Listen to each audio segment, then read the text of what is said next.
Hey guys, welcome back to our channel. I'm Chris. And I'm Lara. And today we're reacting to 10 things Disney wants you to forget about. Before we get to this video, comment down in the section below what videos y'all want us to react to next. We will react to it and shout you out. And like always, let's start the video. What is up guys, and welcome back to another video. Today we have top 10 things Disney wants you to forget about. It is easily one of the most recognizable brands on the face of the earth. Disney has a few dirty little secrets that it tries to keep away from its viewers. Here are 10 of those things that they want you to forget about. Number 10, The Song of the South. The Song of the South is a 1946 live-action and animated musical film produced by Walt Disney. The movie is about a plantation handyman and how he tries to entertain a lonely boy. The film takes place after the Civil War, which means that slavery has been abolished. People have been criticizing this movie since the first day it came out, and it is unlikely that the hate will stop anytime soon. Disney pretends as if the movie doesn't even exist because many people have called it extremely racist. The dialogue and the way black characters are portrayed made everyone very angry. It is the only Disney movie that was never given a US home release in its full and unedited state. The reason for that is because the company does not want anything to do with the Song of the South. Number 9, Disney suing daycare centers. What many people don't know is that Walt Disney Company sued 3 daycare centers in 1989. They sued the daycare centers because they painted murals on their walls featuring famous Disney characters without asking Disney for permission to use their characters. The painting on the wall made the children very happy, but sadly it was taken away from them. The daycare centers had to eventually paint over the murals, and Disney justified what they did by saying that people need to view it from a business standpoint. If they allowed one business to use their characters for free, then many other businesses will try to use Disney's trademark characters without even asking for permission. After a while, Disney's theme park nemesis, Universal Studios, decided to give the daycare centers free use of few characters like Scooby-Doo and the Flintstones. Number 8, Parasites in Disney World. Smart. Make sure you think twice before you decide to go swimming in the waters around Discovery Island in Disney World. Although it is very unlikely, there is a chance that you might find a nasty parasite in the water. The Naegleria fowleri is a free-living microscopic ambia. It is usually found in warm bodies of fresh water all over the world. The ambia enters through the nose, travels through the brain, and starts to slowly eat it away. The reason why everyone tries to avoid it is because it can cause a very dangerous infection called PAM, or also known as PAM. This infection doesn't happen often, and only one person died from it in Disney World. The Naegleria fowleri is what caused Disney to close their first water park, Disney's River Country, which used unchlorinated water. Number 7, Disney's animators go on strike. Almost everyone has watched at least one Disney movie throughout their childhood. The biggest reason why everyone loves Disney so much is because they grew up watching all of the films. Every kid's dream is to hopefully one day work at Disney World or create movies for the company. They probably don't know that working at Disney is not as fun as it looks. In 1941, 1,293 Disney animators went on strike because they were sick and tired of going to work 6 days a week for low wages and no screen credits in the finished films. They knew for a fact that they deserved much more money than the amount Disney was giving them.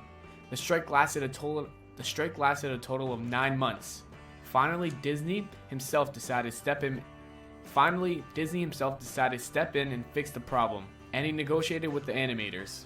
Number 6, there is not much people know about Walt Disney except for the fact that he really loved his country and had strong political beliefs. Disney's most shocking secret is that he was an FBI informant. He developed a strong friendship with John Hoover, who used to be director of the FBI. They wanted to team up so they can find Soviet sympathizers working in show business. Disney was an owner of a very successful company, and he was afraid that communist influence would cause his workers to organize a union that would lead to a higher pay. The number of people Disney had thrown under the bus is unknown. All of his FBI documents pertaining to his work as an informant are classified, so there is no way we will ever find out how many people he threw under the bus. Number 5, Disney's World War II propaganda. During World War II, Walt Disney organized the production of hundreds of pro-American propaganda and military training films from 1942 to 1945, where they would create and promote these propaganda films for the US government. Disney's production benefited the US government because it promoted an effort to increase support for the war. The US requested for Walt Disney to create a number of anti-German and anti-Japanese films for both the soldiers and the US Republic. They wanted to portray these territories and their leaders as controlling monsters without any morals. Majority of the films were not seen by the general public. Instead, they were training films intended for active military personnel. One of the more famous of Disney's propaganda films featured famous Disney cartoon characters dealing with the stresses and complications of war.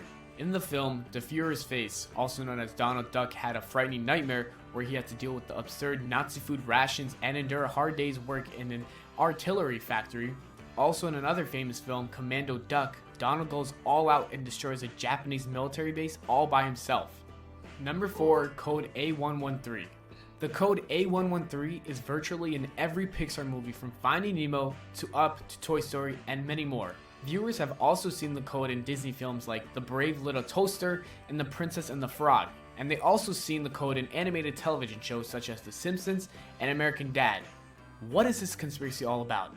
Well, A113 is an inside joke that refers to the classroom number at California Institute of Arts. It was a classroom for the first year graphics design and character animation, where many of the animators at Pixar and Disney and several other studios studied and mastered their skills. The use of A113 in their films is a friendly nod to one another that they once shared a classroom without which they would never be doing what they're doing now. It's very common to see this number across multiple different animation films, but it's honestly just we always see that number. Yeah, I always ask you, what is that? Like, you see that? Yeah, that's good to know. They just went to the same class and stuff. Yeah. fun thing that all these animators are doing together to appreciate the school. Number 3, Toy Story is suspiciously similar to a 1980s TV Christmas special. In 1995, Toy Story transformed the world of animation by introducing kids to CGI. But on top of the technical accomplishments, it's also a great story. It's hard to believe that no one ever thought of doing a movie about toys coming to life before, right? Well, 9 years before Toy Story, during the Christmas times, ABC had a TV special called The Christmas Toy. Similar to Toy Story, it starts a group of toys that come to life when no one is around, but the resemblance goes past even that. In the movie, the main toy character is a toy who grows insecure when he hears that his owner gets a new present that could simply replace him as a new favorite. Also, in the Christmas toy, the new toy that arrives turns out to be a conceited character from outer space who has a difficult time separating between the fantasy world and reality. Her name is Meteora, and she is a queen of the asteroids. Sadly, this queen doesn't understand she is just a toy, similar to Buzz Lightyear. Toy Story shares many other similar qualities to the Christmas toy, but we must continue with our list. Number 2. Wait, they stole the idea? Probably, we gotta see it. Wow. That Monsters is nuts. Inc. already has a live action version. Let's face it, like I mentioned earlier, Pixar is notorious for making unofficial remakes. Still, one of their most unoriginal movies that they created is Monsters Inc. The concept of a society of monsters whose job is to scare children is something that made everyone in the kids' movies business wish they thought it before. Nothing like this had been done in animation, but there was a live action film that was based around this exact concept. Try to imagine what Monsters Inc. would be like if it was an 80s live action movie, and you can get a fairly accurate idea of 1989's Little Monsters. In it, a kid played by Fred Savage meets a friendly monster named Maurice, who is basically a human version of Sully from Monsters Inc. In the movie Little Monsters, it turns out that every kid's room there is a portal to a world ruled by monsters. In Monsters Inc., it's in their closets, and in Little Monsters, it's under their beds. But the basic idea is the same. Both movies have a main villain who dresses more irritable than the rest of the monsters and who kidnaps a human child for its own evil purposes. Number 1, Yippies Invade Disneyland. That's great. On August 6, 1970, the Los Angeles chapter of the Youth International Party, also known as the Yippies, assaulted Disneyland in California and took several sections of the amusement park. The Yippies that took Disneyland that day were part of a leaderless but well-known countercultural organization that showed free speech and anti-war protests all over the country. In an effort to gain publicity for their cause, the Disney Yippies wanted to disturb as much of Disneyland as they could, seeing the park and the thousands of tourists visiting that day as representatives of the man. After changing a few American flags with the Youth International Party flags, and commonly being as annoying as you can imagine, Disneyland security stepped up and kicked the Yippies out of the park. At which point the Yippies disbanded their protests, threw up a peace sign, and disappeared in heartbeat.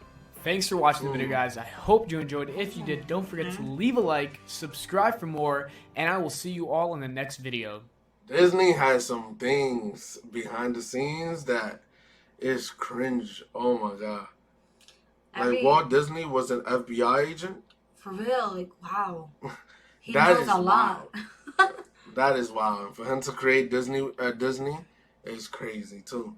But guys, let us know in the comment section below what videos y'all want us to react to next, and Smash the like button, subscribe to our channel, and turn on the notification button. we see you guys next time. Peace. Peace.